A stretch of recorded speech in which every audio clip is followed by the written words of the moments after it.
Dear all students of class 8 Hindi. Chapter है 22 पंच परमेश्वर। ये किसने लिखी थी? मुंशी प्रेमचंद ने।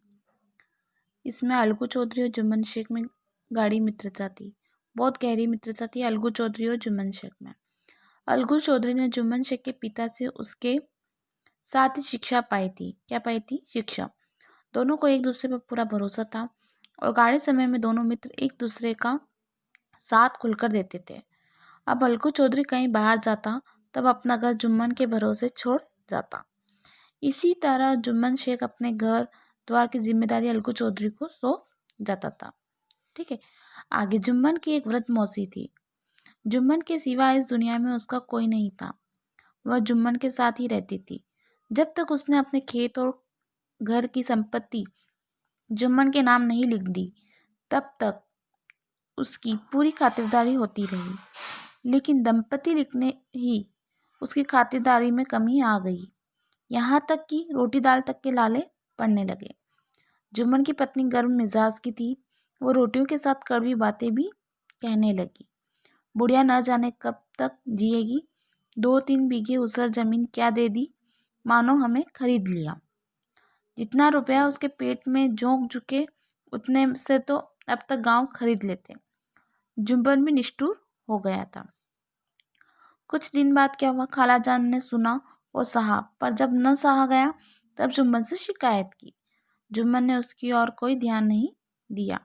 अंत में एक दिन उसकी मौसी ने कहा, बेटा तुम्हारे साथ मेरा निर्वाह न हो सकेगा, तुम मुझे रुपए दे दिया करो, मैं अपना पका खा लूँगी।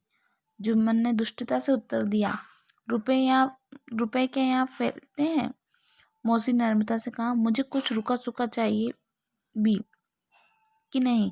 जुम्मन ने क्रुद्ध होकर कहा, तो क्या यह थोड़े ही समझा था कि तुम मौत से लड़कर आई हो। आगे अब खालाजान के पास पंचायत बुलाने के अलावा और कोई चारा न था। मौसी ने दौड़ धूप करके पंचायत बिठाई। जब सरपंच चुनने की बात जुम्मन आनाकानी करने लगा तब खालाजान ने अलगू चौधरी को ही सरपंच चुना। अलगू चौधरी ने कहा, जुम्मन मेरा मित्र है, मुझे सरपंच मत बनाओ। मौसी ने गंभीर स्वर से कहा, बेटा दोस्ती के लिए कोई अपना इंसान नहीं बेचता। पंच न किसी दोस्त होते हैं न किसी के दुश्मन। पंचों के दिल में खुदा बसता है। पंचों के मुंह से जो बात निकलती है वह खुदा की तरह से ही निकलती है। जुम्मन यह सोचकर मन ही मन खुश था कि मेरा मित्र सरपंच बना है, वह निश्चय ही मेरा पंच फैसला देगा। मौसी की बात सुनकर अलगू चौधरी का सोया ईमान जाग उठा। वह सरपंच बना। उसके आसपास अन्य पंच बैठे थे। पंचों ने बुढ़िया के सामने पर विचार किया। अलगू ने जुम्मन से ऐसे प्रश्न किए कि उसके होश ठिकाने लग गए। जुम्मन हैरान था कि क्या अलगू उसकी दोस्ती भूल गया जो इस मामले में ऐसे प्रश्न कर रहा है। आखिर अलगू ने फैसला सुनाया।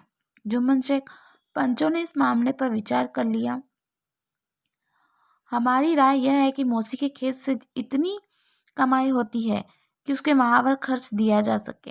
यदि तुम इस बात से राजी नहीं हो तो खेतों की लिखा पढ़ी तुम्हारे नाम पर नहीं रहेगी। उस दिन जुम्मन अलगू चौधरी का जानी दुश्मन बन गया। वह अलगू चौधरी से बदला लेने का मौका ढूंढता रहा। शीघ्र ही उसे ऐसा मौका मिल गया। अलगू ने बैलों की एक नई जोड़ी खरीदी। दोनों बैल मजबूत और कमाऊ थे। पंचायत को अभी 1 महीना भी पूरा नहीं हुआ था कि उनमें से एक बैल मर गया। जुम्मन ने दोस्तों से कहा, यह दगाबाजी की सजा है। इंसान भले ही संतोष कर जाए पर खुदाबंदी की सजा देकर ही रहता है। अब अकेला बैल अलगू के काम न था, इसलिए उसने गांव के बनिए समझू साहू के हाथ बैल बेच दिया।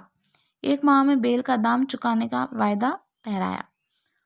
समझू साहू गांव के अनाज गुड़ आदि लाद कर मंडी ले जाता और वहां से नमक तेल आदि गांव लाता। नया और मजबूत बैल पाकर वह दिन भर में 3-3 4-4 चक्कर लगाने लगा। बैल की मेहनत तो इतनी लेता पर उनके दाने पानी की उचित प्रतिबंध बिल्कुल नहीं करता। परिणाम यह हुआ कि कुछ ही दिनों में बैल की हड्डी पसली दिखाई देने लगी।